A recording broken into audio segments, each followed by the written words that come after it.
नमस्कार साथियों, मैं आपका अपना लीगल एजुकेटर एडवोकेट गुरमुख सिंह गिल सबसे पहले अपने YouTube channel Indian legal court room पर आप सब लोगों का स्वागत करता हूं।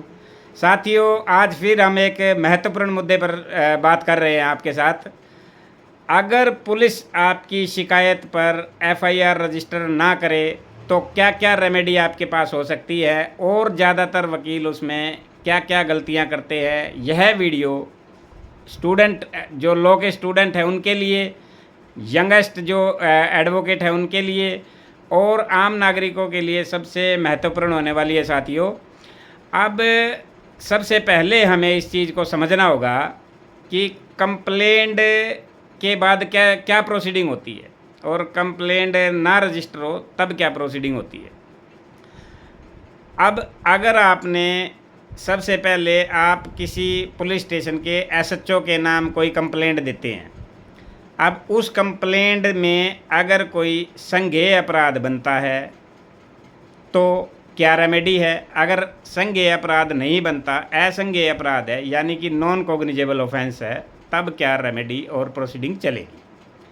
अभी हम बात कर रहे हैं कि पुलिस कब रजिस्ट्रेशन से मना कर सकती है और अगर वो रजिस्ट्रेशन ना करे तब हम क्या रेमेडी ले सकते हैं और उसमें क्या क्या गलतियां जो यंगेस्ट वकील हैं या मेरे आम नागरिकों को नहीं पता है कि कहाँ चूक हो जाती है। बेसिकली आज हम जिक्र कर रहे हैं पुरानी ओल्ड जो सीआरपीसी थी उसका 156(3) की रेमेडी पर बात करेंगे और जो नया लॉ है 223 बीएनएसएस उस पर बात करेंगे कि कैसे हम एक मजबूत केस माननीय अदालत के सामने पेश कर सकते हैं और अपने हक में न्याय की मांग कर सकते हैं। जैसे ही हम किसी एसएचओ को कोई कंप्लेंट देते हैं कि जी यह अपराध मेरे साथ हुआ है, इसकी जांच की जाए, एफआईआर रजिस्टर किया जाए, तो उसका जो प्रोविज़न है वो ओल्ड सीआरपीसी के हिसाब से देखें तो 156(1) में है। 156(1) में एसएचओ उसको ट्रीट करता है। अगर एसएचओ उस पर रजिस्ट्रेशन एफआईआर नहीं करता है तब 156(2) में उस ज़िले का, उस एरिए का जो सुपरिटेंडेंट ऑफ पुलिस है उसे कंप्लेंट दी जाती है।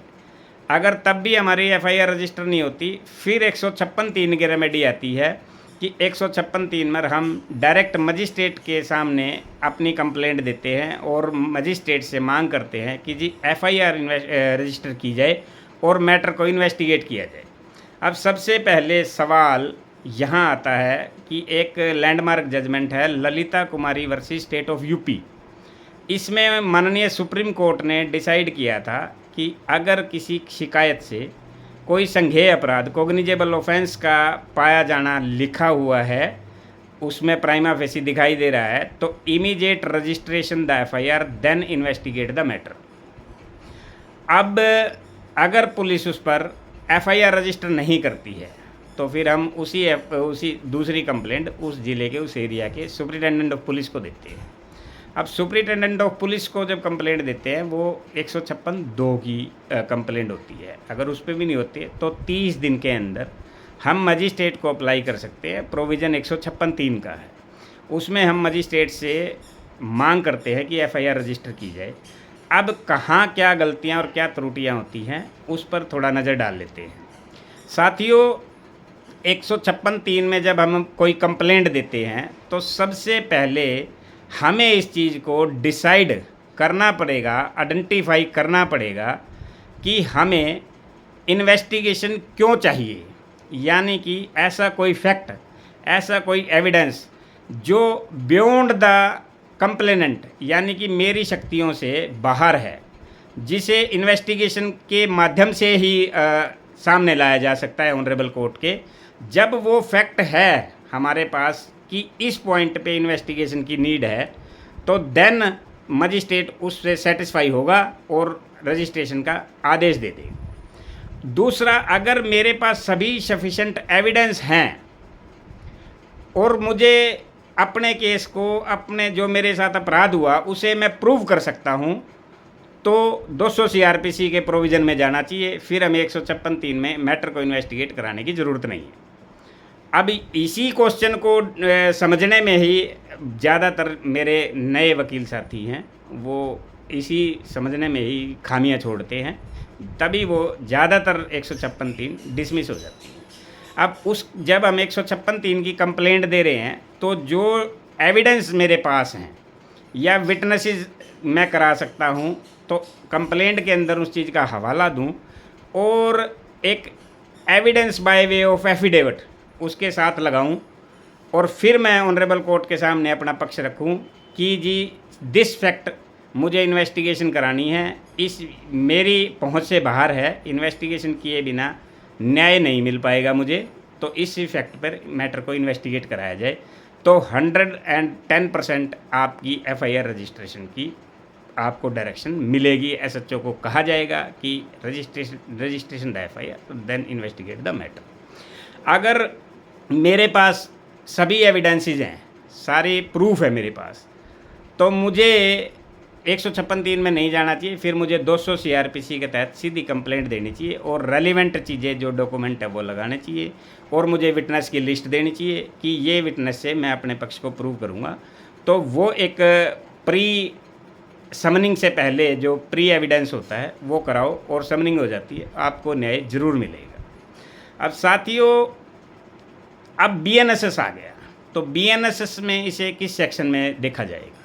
अब बीएनएसएस में 175 1, 2 और 3, बीएनएसएस में 175(3) का जो प्रोविज़न है वो यही प्रोविज़न है।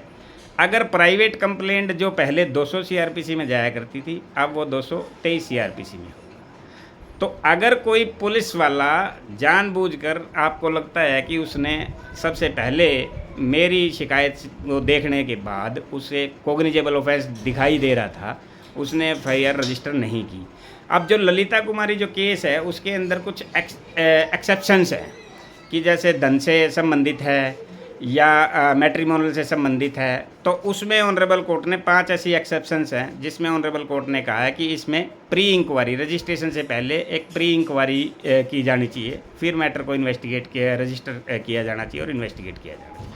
और अगर कोई सिविल वाद है तो आपकी एफआईआर रजिस्टर नहीं होगी क्योंकि वो सिविल कोर्ट का मैटर होता है। इस चीज़ को ज़रा ध्यान में रखिएगा।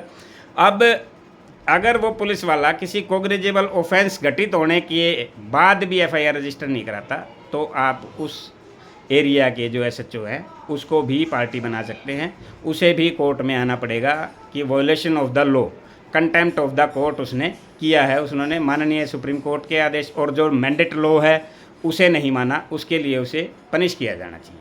तो साथियों, आज की वीडियो इतनी महत्वपूर्ण इसलिए है कि बहुत जगह पुलिस जो है ना, तानाशाही रवैये की वजह से बहुत सारे मेरे साथी देश के नागरिक न्याय नहीं मिल पाता जिनको, और बहुत से मेरे वकील साथी जो नए आए हैं या जो लॉ को पढ़ रहे हैं, उन्हें भी इस चीज़ को क्लैरिटी होनी चाहिए कि किस किस स्टेज पे हमें क्या क्या करना चाहिए।